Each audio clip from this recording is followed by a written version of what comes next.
Hello and welcome to a new video on Silvia's Health Hints. I'm Dr. Silvia Korpanik. Today I will talk about the menopause. So this video is more for my female audience. I decided to make this video because I've been asked to do a video about hormone replacement therapy, and I thought it makes sense to before I publish the video about the hormone replacement therapy, to talk a little bit, to give a short introduction about menopause. I'm not a gynecologist and I'm not a specialist in menopause, so if you wish detailed information about the menopause, you should ask your gynecologist. Menopause is the period in a woman's life when the period stops due to lower hormone levels. This can happen between 45 and 55 years, more or less. It can happen naturally, it can be due to surgery, pharmacological treatments or diseases. Sometimes the reasons remain unknown. Then we distinguish between menopause, when the period stops, and perimenopause, when a woman still has her periods but already experiences menopause symptoms. Symptoms of perimenopause or menopause can be irregular or missing periods, hot flushes, sleeping disorder, mood changes like depression or anxiety, brain fog, means reduced cognitive capacity, problems to concentrate, memory problems, and mood changes. The symptoms can start long before the periods stop and persist afterwards. These symptoms can have a big impact on a woman's life in her private and professional life. There are different options how to help with the symptoms: lifestyle changes, natural remedies, acupuncture and other complementary medicine, non-hormonal drugs, psychotherapy.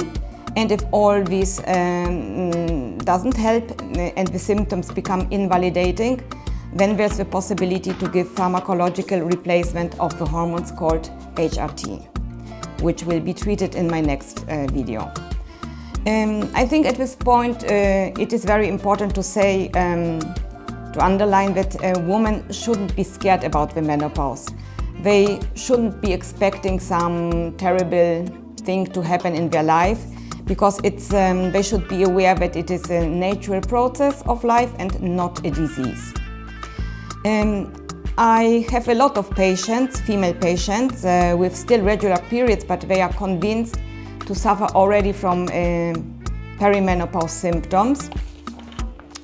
I think at this point it's very important to say that all the symptoms I mentioned before are not specific for menopause. They can have numerous other reasons, which can be organic or psychological. And before a woman arrives to the conclusion to suffer from perimenopause symptoms and thinks about taking hormones, other organic reasons or psychological circumstances, vitamin or iron deficiencies, should be excluded. If the last blood work or the last checkup is longer ago, I think that a good start is to talk to the general practitioner, to the family doctor, and maybe to start with a normal general blood work to see if eventually there's something else, to see a little bit how the life circumstances are, if there's stress, other things which could cause all these symptoms. Because I repeat, these symptoms can be symptoms from the menopause or perimenopause, but can have a lot of other reasons. I have a lot of very young women far away from the perimenopause or the menopause who suffer from symptoms like this. So it doesn't need to be, it's not, what I wanted to say is it's not a reason to be scared and think already that, oh my God, now I'm in perimenopause, now I'm in menopause, because it can have many other reasons. This is the short introduction about into menopause. So at this point in my next video I will treat the hormone replacement therapy I was asked to talk about. And thank you for watching this video, and see you the next time.